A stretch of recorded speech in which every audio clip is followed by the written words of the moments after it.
September 6 22-ാം ആഴ്ചയിലെ ശനിയാഴ്ച. ലൂക്ക 6:1-5 വരെ വാക്യങ്ങൾ.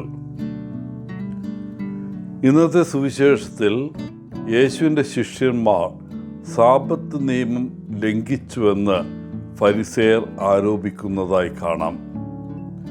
ശിഷ്യന്മാർ ഒരു സാബത്ത് ദിവസം ധാന്യവയലിലൂടെ നടക്കുകയാണ്. അവർ ഇങ്ങനെ സംസാരിച്ച് നടക്കുമ്പോൾ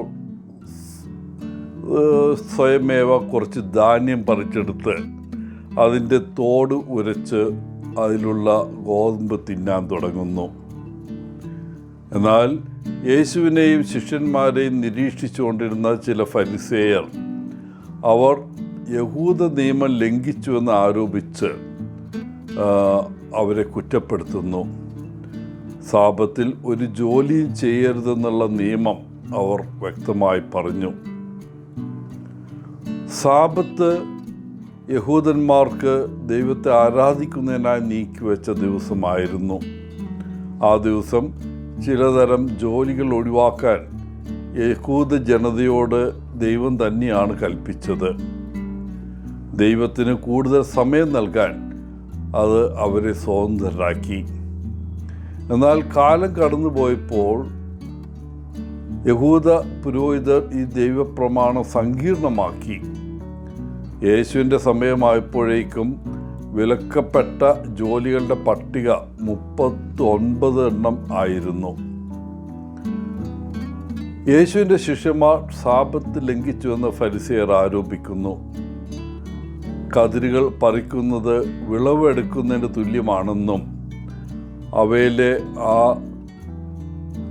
അവയിലെ പുറന്തോട് കളയുന്നത് പൊടിക്കുന്നതിന് തുല്യമാണെന്നും ഫരിസേയർ വ്യാഖ്യാനിച്ചു.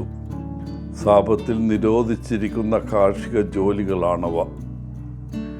4 വാദങ്ങളിലൂടെ യേശു ഫരിസേയരുടെ ആരോപണത്തെ ഖണ്ഡിക്കുന്നു. 1, ദാവീദിൻ്റെ ഉദാഹരണം. 2, പുരോഹിതന്മാരുടെ ഉദാഹരണം.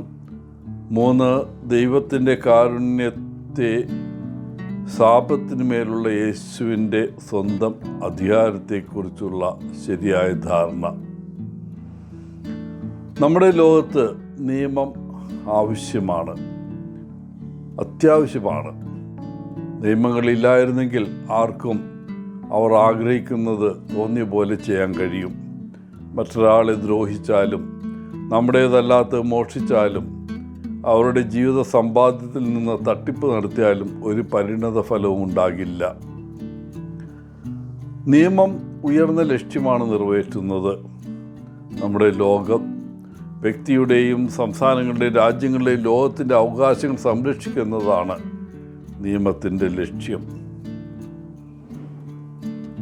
യേശുവിൻ്റെ പ്രവർത്തനങ്ങൾ നമ്മുടെ സ്വന്തം ജീവിതത്തിൽ നിയമങ്ങൾ എങ്ങനെ വ്യാഖ്യാനിക്കുകയും പ്രയോഗിക്കുകയും ചെയ്യുന്നു എന്നതിനെക്കുറിച്ച് ചിന്തിക്കാൻ നമ്മെ ക്ഷണിക്കുകയാണ്. നിയമങ്ങൾ പാലിക്കുന്നതിൽ നാം വളരെ കർക്കശക്കാരാണോ?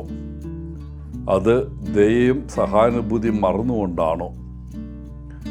ഉദ്ദേശിച്ച കാര്യങ്ങൾ പാലിക്കുന്നതിന് പകരം, അല്ലെങ്കിൽ നിയമങ്ങൾ കർശനമായി പാലിക്കുന്നതിന് പകരം സ്നേഹത്തിനും മനുഷ്യക്ഷേമത്തിനും മുൻഗണന നൽകാൻ യേശു നമ്മെ പ്രോത്സാഹിപ്പിക്കുന്നു. പ്രിയപ്പെട്ടവരെ, നിയന്ത്രണങ്ങളുടെ ഉപരിതലത്തിനപ്പുറം നോക്കാനും പകരം അവയുടെ പിന്നിലെ ആഴമേറിയ മൂല്യങ്ങളിലും ഉദ്ദേശങ്ങളിലും ശ്രദ്ധ കേന്ദ്രീകരിക്കാനും ഇന്നത്തെ സുവിശേഷം നമ്മെ വെല്ലുവിളിക്കുന്നു. എല്ലാവർക്കും നല്ലൊരു ദിനം ആശംസിച്ചുകൊണ്ട് ഒത്തിരി സ്നേഹത്തോടെ പോളച്ചൻ CSSR from Kerala.